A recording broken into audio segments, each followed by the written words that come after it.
Bismillahirrahmanirrahim. Assalamualaikum warahmatullahi wabarakatuh. Alhamdulillah, wassalatu wassalamu ala rasulillah wa ala alihi wa sahbihi wa man walah wa ba'd.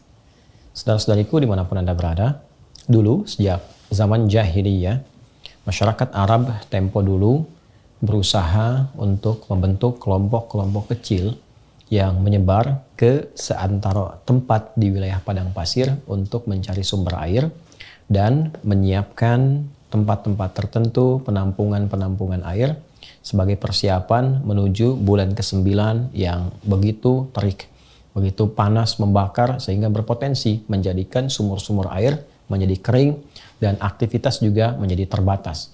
Bulan ke-9 itulah saat panas, terik, memancar disebut dengan Ramadan.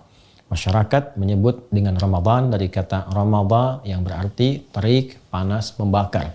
Jika kita ingin jadikan bentuknya superlatif, lebih meningkat lagi, lebih membakar lagi, maka tambahkan alif dan nun di ujungnya. Maka masyarakat menyebutnya dengan Ramadan, bulan masa waktu yang sangat terik, membakar, yang sangat panas, membakar. Karena itulah kemudian sebulan sebelumnya mereka kemudian membagi tugas berkelompok-kelompok. Pengelompokan untuk menyebar disebut dengan tasya'ub namanya. Keadaannya disebut dengan Sya'ban. Maka di bulan Sya'ban, bulan yang ke-8, masyarakat seperti yang tadi diuraikan, mereka bertugas menyebar, mencari sumber-sumber air untuk ditampung, dikumpulkan sebagai persiapan di bulan yang ke-9 yaitu bulan Ramadan. Di masa Islam, nama-nama bulan ini dipertahankan dalam perjalanan di tahun Hijriah. Dari mulai Al-Muharram sampai dengan bulan Dzulhijjah, bulan pertama sampai dengan bulan yang ke-12. Menariknya, pada bulan Sya'ban sampai dengan bulan ke Ramadan ada pergantian kembali, ada pelebaran dari makna. Yang dulu maknanya lebih kepada menunjukkan suasana, iklim, cuaca yang panas membakar, yang terik luar biasa. Maka secara metafor makna itu dibawa dalam nilai-nilai syariat, dalam nilai pendidikan spiritual. Orang-orang yang saat Ramadan mau meningkatkan amalnya, membangun ketaatan, meninggalkan maksiat, bertobat dia kepada Allah, maka Ramadan akan memberikan panas, terik, membakar dosa-dosanya, menggugurkan kesalahan-kesalahannya, mendekatkan diri kepada Allah Subhanahu wa Ta'ala dengan taqarrub yang sangat indah sehingga berpeluang diterima amal, diberikan kemuliaan, dan mungkin juga bisa berpotensi wafat dalam keadaan husnul khatimah dan kembali menjadi hamba yang saleh. Untuk itu perlu persiapan. Tidak semua orang yang sampai ke Ramadan boleh jadi mendapatkan peningkatan takwa, dapat manfaat dari taubatnya, bisa terdorong untuk meningkatkan ketaatan. Belum tentu kalau dia tidak sungguh-sungguh, kalau dia tidak serius. Karena itu ayat puasa ketika dihadirkan di ayat 183 di surah Al-Baqarah itu, penghujungnya Allah akhiri dengan kalimat la'allakum tattaqun, agar kalian mampu meningkatkan takwa. Tapi apakah semua yang puasa bisa meningkat takwa? Belum tentu. Karena la'allakum dikenal dengan huruf taranji, huruf yang menunjukkan terpenuhinya satu harapan dengan syarat kesungguhan, keseriusan untuk mewujudkannya. Di antara keseriusan itu, maka citranya secara metafor diambil dari bulan sebelumnya, bulan Sya'ban, bulan ke-8. Saat banyak orang di masa pra-Islam mengumpulkan air untuk persiapan bulan ke-9, maka air berikutnya yang kita siapkan menuju Ramadan adalah air-air spiritual. Air-air yang bukan hanya melapangkan dahaga kita, menghilangkan haus, tapi air juga yang bisa menumbuhkan nilai-nilai ketaatan, yang bisa menggemburkan kembali, menyuburkan kembali hati-hati yang kering. Karena itulah banyak ayat dalam Al-Quran yang menyebut tentang air. Kata alma yang mewakili air saja setidaknya disebutkan 63 kali dalam Al-Quran. Ada yang menunjukkan turunnya air dari langit berupa hujan. Wa anzalna minas sama'i ma'a.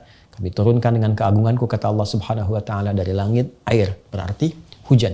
Khuliqa mim ma'in dafiq. Ada yang kedua menunjuk kepada asal mula manusia yang tercipta juga dari air yang terpancar.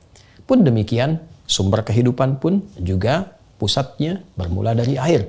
Sumbernya sangat sekali terpusat kepada air. Wa ja'alna minal ma'i kulla syai'in hayyin, kami jadikan dari segala yang hidup itu sangat bergantung kepada air. Demikian kata Al-Quran. Karena itulah kemudian ada juga metafor-metafor yang mengkiaskan, menganalogikan turunnya air dari langit yang bermanfaat, menggemburkan, menyemburkan tanah-tanah yang kering, hadir tanaman, hadir bebuahan, bisa dikonsumsi. Pun demikian, wahyu seperti air yang turun dari langit. Disampaikan pada Rasulullah, diberikan risalahnya kepada kita untuk menyuburkan kembali hati-hati yang kering. Sehingga muncul kemudian bunga-bunga amal saleh, buah-buah kebaikan yang menggerakkan pohon-pohon ranting-ranting tubuh kita. Dari tangan berbuat baik, lisan berkata yang baik, sampai ke ujung kaki. Dan persiapan semua itu mesti diperbaiki, dicari sebelum ke Ramadan sejak bulan Sya'ban.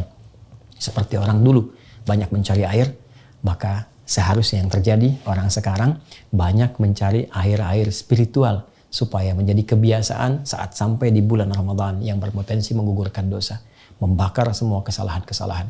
Kalau tidak dimulai dari Sya'ban, tidak mudah untuk menjalani Ramadan.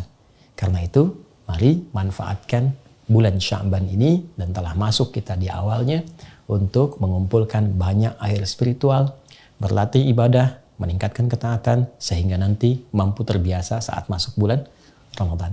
Cara yang terbaik, seperti pernah diajarkan Nabi, tersambung riwayatnya kepada Sayyidah Aisyah radhiyallahu taala anha, kepada Ummu Salamah radhiyallahu taala anha, dan sahabat-sahabat Nabi yang lain.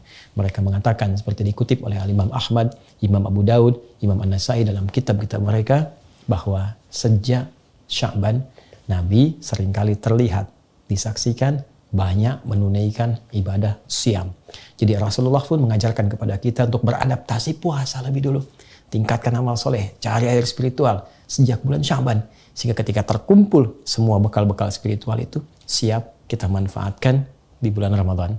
Siap digunakan untuk bulan Ramadan. Nabi SAW bahkan pernah disebutkan menunaikan puasa di Sya'ban seutuhnya, sepenuhnya, full. Ada juga yang menafsirkan, kadang Nabi buka, kadang puasa. Ini menunjukkan kesan memperbanyak latihan, memperbanyak mendekat, dan semoga dengan itu mengantarkan kesiapan pada bulan Ramadan untuk membangun kenaatan, mendekat kepada Allah, dan membakar semua dosa-dosa dan kesalahan yang pernah diperbuat. Alhamdulillah, kita telah sampai di bulan Sya'ban. Semoga Allah berkahi, semoga Allah bimbing untuk meningkatkan ketaatan, dan semoga siap menghadapi Ramadan. Adi Hidayat, Assalamualaikum warahmatullahi wabarakatuh.